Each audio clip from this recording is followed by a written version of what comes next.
ওঠার পর ডাক দেয়া কয়, মৌলবী তুমি আবার কি চাও? আল্লাহর ওলি বলেন, মা রে আমি কিছু চাই না, একটা খবর দিতে এসেছি রে মা। তোমার বাবা আজ থেকে বেশ কিছুদিন আগে কবরে চলে গেছে, তাই না? বলে হ, তোমার বাবা কবরে বড় আযাবে আছে, কষ্টে আছে, জাহান্নামের আগুনে জ্বলতেছে। স্বপ্ন যুগে আমার সাথে দেখা হইছে, আমাকে বলছে আল্লাহ নাকি জানায়া দিছে তুমি যদি তোমার বাবার নামে দান সদকা করো, আল্লাহ পাকের উসিলায় তোমার বাবার কবরের আযাব আল্লাহ মাফ করে দিবে। ভাইরা বন্ধুরা, এই খবরটা মেয়েকে দেওয়ার পর মেয়েটার দিল নরম হলো না। কারণ সন্তানরে যদি দিন শিখায় না যায়, কবরের পাশ দিয়া চলে যাবে রে বাবা, এরপরও বাবার কথা ইয়াদ করবে না। যদি আল্লাহর দিন শিখায় না যান, মার কবরের পাশ দিয়া গান গাইতে গাইতে যাইব, এরপরও মার কথা ইয়াদ হইব না, ইয়াদ হইব না। আর যদি দিন শিখায় যান, কবরের পাশে যাইয়ে সূরা ইখলাস 3 বার পড়ব, আল্লাহ 30 পারা কোরআন তিলাওয়াতের সওয়াব বাপ মার কবরে পৌঁছায় দিব। সুবহানাল্লাহ। অন্তত দিন শিখায় গেলে পরে এতটা হবে, এতটুকু হবে, গান গাইবে না কবরের পাশে। ওই মেয়েটা দিন না থাকার কারণে দিল নরম হয় নাই, বাবার কবরের আযাবের কথা শোনার পরও দিল নরম হয় নাই, বরং হাতের মধ্যে এক মুষ্টি পানি লইয়া আল্লাহর ওলি জুনাইদ বাগদাদির দিকে ঠাট্টা কইরা মজাক কইরা ঢিল মারছে। কয়, নেন আমার বাবার জন্য এতটুকু পানি আমি সদকা করলাম। এই বইলা জুনাইদ বাগদাদির দিকে ঢিল মারছি। আল্লাহর ওলি সাথে সাথে গাটা সরায় ফেলছেন, পানিটা গায়ে লাগে নাই, মাটিতে পড়ছি, চোখ দিয়ে পানি চলে আসছে। হায় রে, সন্তান বুঝি এমন হয়, সন্তান বুঝি এমন হয়। চলে গেলেন বাড়িতে নিরাশ হইয়া। এই রাতে তিনি ঘুমাইছেন, দেখেন স্বপ্ন যুগে ওই মানুষটা গতকাল যে ছিল জাহান্নামী, আজকে সে জান্নাতি চেহারার মানুষ হইয়া হাজির হয়ে গেছে। আল্লাহর ওলি বললেন, কেমন করে তোমার পরিবর্তন হলো? মেয়ে তো কোনো দান সদকা করে নাই, কোনো দোয়া করে নাই। বাবা তখন বলতেছি, হুজুর আপনার শুকরিয়া জানাইতে এসেছি। আমার মেয়েটা আপনার দিকে যে পানি ঢিল মারছে, ঠাট্টা কইরা মজাক কইরা আমার নামে, এই পানিটা কিন্তু আপনার গায়ে পড়ে নাই, পড়ছে মাটিতে। যেই জায়গায় পড়ছে ওই জায়গায় একটা পোকা দীর্ঘদিন যাবৎ পানির তৃষ্ণায় ছটফট ছটফট করতেছিল। ওই পোকাটার মুখের মধ্যে পানিটা যায় পড়ছে, পানিটা খাইয়া পোকার জীবন রক্ষা হইছে। সাথে সাথে পোকায় কয়, আল্লাহ যার উসিলায় পানি পেয়ে আমার জীবন রক্ষা হলো, তুমি তারে মাফ করো। ভাইরা, কিছুদিন আগে পত্রিকায় পড়লাম একটা খবরটা ছিল এমন, একজন যুবক তার জীবনের কাহিনীটা বলছে। ও দুনিয়ার সন্তানের দল, আমার মতো কুলাঙ্গার সন্তান কেউ হইও না। আমি এমন একটা কুলাঙ্গার সন্তান, আমার দুনিয়াতে আসার পরে আমি দেখতে পেলাম আমার বাবা নাই, মা আমাকে মানুষের বাড়িতে কাম করে করে লেখাপড়া করাইছে। একটু বোঝ হওয়ার পর আমি দেখলাম আমার মায়ের একটা চোখ নাই, চোখটা বিশাল গর্ত হয়ে আছে। আমার মায়ের চেহারার দিকে তাকাইলে বড় ভয় হয়। স্কুলের ক্লাসের ছাত্র ছাত্রীরা আমাকে নিষেধ করে, তোর মাকে স্কুলে আসতে নিষেধ করবি। চেহারার দিকে তাকাইলে ভয় লাগে, চেহারার দিকে তাকাইলে বড় ভয় লাগে। একটা চোখ নাই, বিশাল গর্ত। আমি মাকে বললাম, মা তুমি স্কুলে যেও না। মা বলতেছে, বাবারে সারাদিন তোমাকে না দেখলে আমি মা সইতে পারি না, থাকতে পারি না, কারণ দুনিয়াতে আমার কেউ নাই, আছো শুধু তুমি আর আমি। অতএব আমাকে স্কুলে যদি একবার না যাই আমি মা সেটা সহ্য করতে পারি না। হাই স্কুলে গেলাম, সেখানেও মা আমাকে দেখতে হাই স্কুলে যায়। কলেজে গেলাম, তবু মা দেখতে যায়। ছাত্রছাত্রীরা না করে, এরপর মা মানে না, মানে না। আমিও নিষেধ করি, মা নিষেধ মানে না। এক পর্যায়ে আমি ঢাকা ইউনিভার্সিটিতে চলে গেলাম, সেখানে লেখাপড়া করি। সুন্দরী একটা মেয়ের সাথে আমার পরিচয় হয়। পরিচয় হওয়ার পর আমরা একে অপরকে বিয়ে করি নেই। আমি ঢাকা শহরের রং বেরং দেইকা মার কথা আমি সন্তান ভুলে যাই। আমি আমার বউনিয়া সংসার শুরু করে দিছি, অথচ গ্রামের দক্ষিণী মায়ের কথা আমি ইয়াদ করলাম না। এইদিকে মা শহর থেকে যেই মানুষটা গ্রামে যায় তারে জিজ্ঞেস করে আমার সন্তান রে তোমরা দেখছো নি? মানুষজন কয় আমরা দেখছি, অমুক এলাকায় তার বাসা, বউনিয়া থাকি। একদিন দক্ষিণী মা লাঠিতে বর দিয়া বাসার ঠিকানা লইয়া দরজার সামনে হাজির হয়ে গেছি। দরজা নক করছি, সন্তান দরজা কইলা দেখে দক্ষিণী মা। তখনও সন্তানের দিল নরম হয় না। মানুষ যখন পাপ করে, অন্যায় করে, দিল শক্ত হয়ে যায় পাথরের মতো। মার চোখের পানি দেখলো, তার দিল নরম হয় না। দরজা খুইলা যেই দেখলো মা দাঁড়ায় আছে, তখন মার একটা ধমক দিয়া বসছে। ধমক দিয়া কইরে, মা তুমি এখানে কেন আইছো? স্কুল জমানায় শান্তি দেও নাই, কলেজ জমানায় শান্তি দেও নাই, যত নিষেধ করেছি ততই তুমি শুধু আসো আসো। তোমার চেহারা দেখলে বড় ভয় লাগে, বিশ্রী লাগে। আমার বউ যদি তোমারে দেখে সেও তো ভয় পাবে। এই কথা বইলা যখন ধমক দিছে দক্ষিণী মা, তখন ঘরের দরজার সামনে দাঁড়ায়া আসমানের মালিকের দিকে তাকায়া চোখের পানিটা সাইরা হাতটা উঠায় কয়, বাবা আমি সাহায্য নিতে আসি নাই, আমি তোমার কাছে পয়সা নিতে আসি নাই, এসেছি রে বাবা যেই সন্তানের কারণে আমি জীবন যৌবন সব শেষ করেছি, যেই সন্তানের কারণে বাপ মার কাছে যাই নাই, স্বামীর বিটাতেই ছিলাম, মানুষের বাড়িতে কাম করে করে যার লেখাপড়া করাইছি, ওই সন্তানটারে এক নজর দেখার জন্য আমি এসেছি। বাবা আমি তোমারে দেখছি, আমার মন জোড়ায় গেছি, আমি থাকতেও আসি নাই, পয়সা নিতেও আসি নাই। বাবা আমি গেলাম, তোমরা সুখে থাকো, বউ নিয়ে তুমি সুখে থাকো। এই বইলা মা চলে গেল। এই সন্তান পত্রিকার ভাষায় নিজের জীবনী বলে আর বলতেছি। এর কিছুদিন পর আমার গ্রামের পাশের গ্রামেই একটা অনুষ্ঠান, ওই অনুষ্ঠানে আমাকে চিফ গেস্ট করা হলো, প্রধান অতিথি করা হলো। আমি ওই অনুষ্ঠানে হাজির হলাম। অনুষ্ঠান শেষ হওয়ার পর মন চাইল পাশের গ্রামটাই তো আমার নিজের গ্রাম, একটু মারে দেখে যাই। আসছি মারে দেখার জন্য, আইসা দেখি দরজা বন্ধ। বাহির থেকে ডাক দিলাম মা কয়া, কেউ দরজা খুলে না, কেউ দরজা খুলে না। মা কয়া ডাকতেছি, কেউ দরজা খুলে না। হঠাৎ করে একজন মহিলা দরজা খুলল। এই মহিলারে আমি কোনো দিন দেখি নাই। ডাক দিয়া বললাম, তুমি কে? কয় আমি আপনার ফুফাতো বোন। আমার ফুফু আজকে অনেক দিন যাবত অসুস্থ, বিছানায় পড়ে আছে। আমি আমার ফুফুর সেবা করার জন্য এসেছিলাম। শেষ সময় আমার ফুফু চিকিৎসার অভাবে আজকে এক সপ্তাহ হয় আমার ফুফু দুনিয়ার বাড়ি ছেড়ে চলে গেছে। আপনি বুঝি এই বাড়ির সাহেব বলে? হ। আমার মা কই? কয় আপনার আম্মা এক সপ্তাহ হয় দুনিয়ার জগৎ ছেড়ে চলে গেছে। যাবার সময় আমার হাতে একটা চিঠি দিয়া গেছে, আর বলছে কোনোদিন যদি আমার সন্তান আমারে দেখতে আয়, তোমরা এই চিঠিটা আমার সন্তানের হাতে দিও। এই যে নেন আপনার মায়ের চিঠি। যুবক বলতেছে, আমি চিঠিটা হাতে নিলাম। চিঠিটা হাতে নিয়ে চিঠিটা খুললাম, কইলা দেখি মায়ের হাতের লিখা। মা লিখতেছে, বাজান কোন দিন মায়ের খবর নিতে গ্রামে আসবা জানি না, কোন দিন মার কথা ইয়াদ হবে জানি না, তবে মৃত্যুর আগে আমি একটা সংবাদ তোমাকে জানায় গেলাম। মার একটা চোখ নাই বিধায় তুমি মারে ঘৃণা করতা, মারে ভয় পাইতা, যাইতে নিষেধ করতা, কিন্তু দুনিয়ায় একদিনও কোনো দিন তুমি আমারে জিগাও নাই, মাগো তোমার চোখটা গেল কোথায়? একদিনও তুমি জিগাও নাই।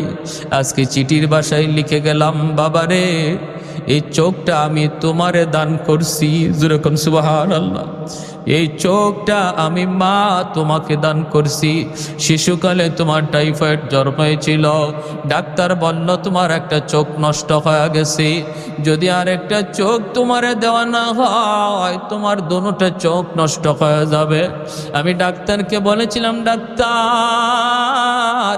আমি মার একটা চোখ নয় দুটো চোখ নিয়েও যদি আমার সন্তানের চোখ বাঁচানো যায়, আমার সন্তানের চোখ বাঁচাও। ওই দিন তোমাকে চোখটা দান করেছি, এজন্য মার একটা চোখ নাই, দেখতে ভয় লাগে। যুবক এই কথা পড়ার পর হাউমাউ করে কাঁদতে লাগলো, হাউমাউ করে কাঁদতে লাগলো। কিন্তু কান্নাকাটি করে কোনো লাভ নাই, লাভ নাই। মা যদি কলিজায় ব্যথা লইয়া, বাবা যদি কলিজায় ব্যথা লইয়া কবরে যায় রে যুবক, মনে রাখবা তোমার জিন্দগির নামাজ, তোমার জিন্দগির রোজা, তোমার জিন্দগির হজ, তোমার জিন্দগির যাবতীয় আমল, কোন আমল আল্লাহর কাছে কবুল হবে না যদি তোমার বিরুদ্ধে মায়ের মামলা থাকে, বাবার মামলা থাকে। এজন্যই তো ভাইরা, বন্ধুরা, ভাইরা, করাচির হজরত হাকিম আক্তার সাহেব রাহিমাহুল্লাহ ইনি বলেন, আমি করাচির মসজিদে নামাজ পড়ি, বাস্তব ঘটনা শোনাইতেছে আপনাদেরকে। বাস্তব যুবক, দিলটা একটু নরম করে কথাগুলি শোনো, দিলটা নরম হয়ে যাবে। জীবনে আর কোনোদিন বাপ মার সাথে বেয়াদবি করবা না, যদি কইরা থাকো আজ রাত মাপ চায়া নিবা। আল্লাহর ওলি বলে, আমি করাচির মসজিদে নামাজ পড়লাম, দেখি একটা যুবক বড় সুন্দর করে নামাজ পড়লো, কিন্তু ডান হাত কাপড় দিয়া পেঁচানো। নামাজ শেষ হলে পরে আমি যুবকরে ডাক দিলাম, রে যুবক, তোমার নামাজটা বড় সুন্দর নামাজ হয়েছে, কিন্তু ডান হাত কাপড় দিয়া পেঁচায় রাখছো কেন? যুবক বলতেছে, গো আল্লাহর ওলি, আমার হাতের মধ্যে পচন শুরু হয়েছে, দুর্গন্ধ বের হয়, যদি কাপড় দিয়া পেঁচায় না রাখি কেউ মসজিদে টিকতে পারবে না, আমাকে এলাকা থেকে বের করে দিবে। আল্লাহর ওলি বলেন, তাহলে তুমি কি কোনো চিকিৎসা করাও না? যুবক বলে, ভারত পাকিস্তানের সব ডাক্তার দেখানো শেষ, কেউ আমার রোগ ধরতে পারে না। ডাক্তার এই পচন ভালো করার জন্য অ্যান্টিবায়োটিক, হাই অ্যান্টিবায়োটিক সব ধরনের ঔষধ দেয়, কিন্তু কোনো ঔষধেই কাজ হয় না। ডাক্তার নিজেরা বলে, আমরা তো বুঝি না কোথায় গন্ডগোল, কি সমস্যা। আমাদের যে ঔষধ, যে ট্রিটমেন্ট, এই ট্রিটমেন্টে তো তোমার ভালো হওয়ার কথা। আল্লাহর ওলি বলেন, যুবক, অন্য দেশের ডাক্তার দেখাও। তখনই যুবক চোখের পানিটা সাইরা দিয়া কান্দে আর কই, আল্লাহর ওলি গো, আমাকে আর ডাক্তার দেখাইতে বলবেন না, দুনিয়ার কোনো ডাক্তার আমার রোগ ধরতে পারবে না, আমি আমার রোগ ধরে ফেলেছি, কেউ না ধরলো আমি ধরে ফেলেছি।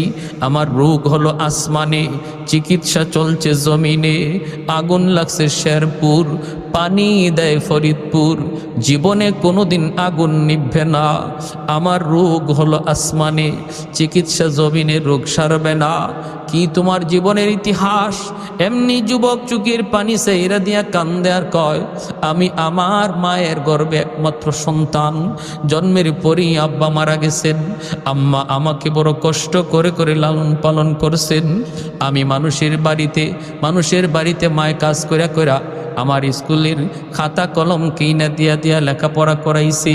আমি কলেজে গেলাম, ভার্সিটিতে গেলাম, তারপরে সুন্দরী একটা বউ বিয়ে কইরা বাড়িতে উঠাইলাম। আমার মা আমার বউকে মেনে নিলেন, কোনো বাধা দিলেন না। মা বললেন, শুধু এতটুকু, বাবা আমাকে একটু খবর দিলি না। আমি মা নিজে যায় বৌমাকে উঠে আনতাম, একটু খবর দিলি না। এরপরও মা মেনে নিছেন, কিন্তু আমার মাকে মা হিসাবে মানতে পারে না। অফিস থেকে আসলে পরে আমার কানে কানে মার বিরুদ্ধে অভিযোগ দেয়, আমি মার বিরুদ্ধে অভিযোগ শুনি। একদিন, 2 দিন, 3 দিন শুনতে শুনতে আমি মার রুমে ঢুইকা মারে বকাবকি শুরু করলাম। প্রথমেই মারে বকা দিলাম, এ মা তুমি কেন ওর সাথে যন্ত্রণা দাও? মা বলে, বাবা আমি কিছু বলি নাই। প্রতিদিন আমার বউ অফিস থেকে আসার সাথে সাথেই মায়ের বিরুদ্ধে আমাকে কানফড়া দেয়। আমি তো সুন্দরী বউ মহব্বত করে বিয়ে করেছি, আমি তো তার কথায় মত্ত। মার রুমে ডুইকা মারে প্রথম দিন বকাবকি করলাম, দ্বিতীয় দিনও বকাবকি করলাম, তৃতীয় দিন মার গায়ে আমি নালায়েক হাত উঠায় ফেলছি। যেই মাত্র মার গায়ে হাতটা উঠাইছি এমনি মা চুকির পানিটা চাইরা ডাক দেয়া কই, বাজান রে, আজকে বউয়ের কথায় তুই মার গায়ে হাত উঠে দিলি, অথচ একবারও তুই ভাবলি না এই হাতটা মা চুমায়া চুমায়া বড় করছি, তোরই হাতের মধ্যে আমি মার হাজারো চুমা লেগে আছি। বাবার আদর তোকে দিয়েছি, মায়ের আদর তোকে দিয়েছি, আজকে একটা বউ পাইয়া তুই মার গায়ে হাত উঠে দিলি, ঠিক আছে নে, আল্লাহ যেন তোর এই হাত ফসায়া দেয়,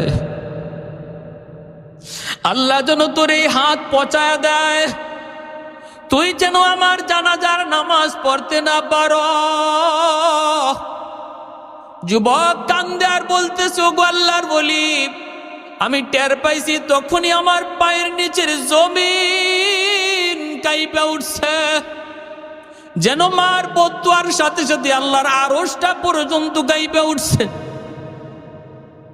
কিছুদিন পরে আমি অফিস থেকে খবর পাইলাম মা মারা গেছেন। মার জানাজা পড়ার জন্য আমি অফিস থেকে রওনা দিলাম, কিন্তু ওই দিন গ্রামে পৌঁছতে পৌঁছতে এত সমস্যা হয়ে গেছি, অনেক দেরি হয়ে গেছে।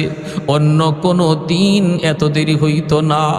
বাড়িতে পৌঁছতে পৌঁছতে অনেক সময় লেগে গেল। আইসা দেখি এলাকার মানুষ আমার সারাই মার জানাজার নামাজ পড়ে ফেলেছে।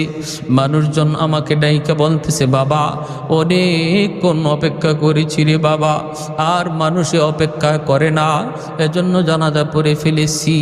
ভাইরা বন্ধুরা, যুবক কান্দে আর কয়, বাবারা তোমাদের কোনো ভুল নাই, তোমাদের কোনো দোষ নাই, আমি বুঝে ফেলেছি গন্ডগোল কোন জায়গায়, গন্ডগোল কোন জায়গায়। যুবক বলতেছে, আমি অপেক্ষায় তখন ছিলাম, মার দুইটা বদদুয়ার একটা বদদুয়া কবুল হয়ে গেছে, তুই যেন আমার জানাজার নামাজ পড়তে না পারো। আমি চেষ্টা করো মার জানাজার নামাজ পড়তে পারি নাই রে যুবক। মার মনে কষ্ট দিয়া যদি কোনোদিন মা এমন বদদুয়া দেয়, মনে রাখো, সালাসাতুন দাওয়াতুম মুস্তাজাবাতুন লা শাক্কা ফি, দাওয়াতুল মাজলুম, দাওয়াতুল মুসাফির ওয়া দাওয়াতুল ওয়ালিদ আলা ওয়ালাদিহি। তিন ব্যক্তির দোয়া বদদুয়া সরাসরি আল্লাহর দরবারে কবুল, মাঝখানে কোনো বাধা থাকে না। এই তিন ব্যক্তির ভিতরে এক ব্যক্তি হলো বাপ মা, আরেক হলো মুসাফির, আরেক হলো মজলুম।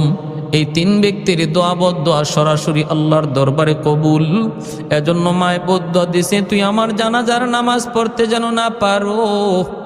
হাজারো চেষ্টা করে মা জানাজা পড়তে পারে নাই। যুবক বলে আমি অপেক্ষায়, এবার আমার হাতের পালা। মা বলছে, তোর এই হাত যেন পচা যায়, যে হাত দিয়ে তুই মারছ। কিছুদিন পরেই দেখি আমার হাতের মধ্যে ফোড়া দেখা দিছে, ফোড়া। এই ফোড়ার চিকিৎসার জন্য ডাক্তারের কাছে গেলাম, ডাক্তার আমাকে ওষুধ দিল, কিন্তু ফোড়া তো ভালো হয় না, বরং হাতে পচন শুরু হয়ে গেছে। ঔষধ দেয়, পচন আরো বাড়তেছে, আরো বাড়তেছে। ডাক্তার কোনোভাবে আমার রোগ ধরতে পারে না। এইবার আমি হাতের পচন কি করব? সুন্দরী বউ, যার মহব্বতে পইরা আমার গায়ে হাত উঠাইছিলাম, ওই সুন্দরী বউটাও আমারে ফালায়া বাবার বাড়ি চলে গেছি। এখন আমি কি করব? এলাকায় আমারে থাকতে দেয় না, আশপাশের বাড়িতেও আমার কেউ থাকতে দেয় না। আমি শুধু এখন মসজিদে মসজিদে ঘুরি, হাতটারে কাপড় দেয়া পেঁচায় রাখি, যেন দুর্গন্ধ কেউ টের না পায়। ওগো আল্লাহর বলি, এবার বলুন আমার কিছু করার আসেনি, আমার উপায় কি? আমার উপায় কি? ভাইরা বন্ধুরা, করাচির হজরত তখন বলেন, বাবারে সান্ত্বনা কেমনে দিব জানি না, তবে আমার নবীর একটা হাদিস, নবী বলে, মান যারা কবর আবাওয়াইহি ফি কুল্লি জুমাতিন গুফিরা লাহু কুতিবা বাররান। যদি জুম্মার দিন 5 ওয়াক্ত নামাজ কোনো সন্তান ভালোভাবে আদায় করে, জুম্মার দিন বাপ মার কবর জিয়ারত করে, জুম্মার দিন বাপ মার কবর জিয়ারত করতে যদি না বলে দুনিয়ার যদি সে জানা অজানা বাপ মারে কষ্ট দেয়, ওই জুম্মার দিনে কবর জিয়ারতের উসিলায় আল্লাহ তারে মাফ করে দিবি। এজন্য ভাইরা বন্ধুরা বলতেছিলাম, আল্লাহর নবী ওই যুবককে বলতেছে, রে যুবক, 1 নাম্বার দায়িত্ব হলো বাপ মার জন্য এই দোয়া করো, আল্লাহ আমার আব্বা আম্মারে তুমি মায়া করো যেইভাবে আমার এই শিশুকালে আমার বাপ মা মায়া করছে। এই দোয়াটা যখনই তুমি করবা সাথে সাথে এই খবর আল্লাহ বাপ মার কবরে পৌঁছায় দিব। 2 নাম্বার ওয়াল ইস্তিগফারু লাহুমা, নবী বলেন বাপ মার জন্য বেশি বেশি দান সদকা করো, বাপ মার জন্য মসজিদ মাদ্রাসা বানাও, বাপ মার জন্য মানুষের সেবামূলক কাজ করো, বাপ মার জন্য তুমি হাত বাড়ায় দাও, তাহলে তোমার ওই দানের খবর সাথে সাথে আল্লাহ বাবার কবরে পৌঁছে দিবে, যেন তুমি দুনিয়ার থাইকা কবরে বাপ মার সেবা করলা। 3 নম্বর ইনফাজু আহদিহিমা মিন বাদিহিমা, তোমার মা বাবার যদি কোনো ওয়াদা থাকে, ওয়াদা, মসজিদ মাদ্রাসায় কোনো ওয়াদা ছিল, মসজিদে 10,000 মাদ্রাসায় 20,000, অথবা কোনো গরিব মানুষকে দান করার কোনো ওয়াদা ছিল, এমন কিছু যদি থাকে যেটা বাবার হক রয়ে গেছে, বাবা আদায় করে যায় নাই, এই আদায় করা অনাদায় বস্তুটা তুমি বাবার পক্ষ থেকে আদায় করো। বাবা হজ করে নাই, হজ ফরজ ছিল, তুমি বাবার পক্ষ থেকে হজটা আদায় করো। বাবা তোমার ফুফুদের সম্পদ দেয় নাই, তুমি ফুফুদেরকে ডাইকা তাদের সম্পদ বুঝায় দাও। বাবা যেই সমস্ত বিষয় তার দায়িত্ব ছিল করার, করে নাই, তুমি এই দায়িত্বগুলো আদায় করো, সাথে সাথে আল্লাহ পাক তোমার বাবার কবরে খেদমত আল্লাহ পৌঁছায় দিব। এজন্য বলি সন্তান, বাবার নামে মায়ের নামে গরু জবাই করে 40 করবা পরে আগে দেখো বাবা কারো হক নষ্ট করছে কিনা, দুনিয়া থাকতে তাড়াতাড়ি তুমি হক ফিরায় দাও। যদি তোমার চাচাদের হক নষ্ট করে থাকি, চাচা তো ভাই বোন তাদের সম্পদটা বুঝাইয়া দাও। ফুফুদের হক যদি নষ্ট করে থাকে, ফুফা তো ভাই বোনকে ডাইকা আনো, আইনা তাদের হক তাদেরকে বুঝাইয়া দাও।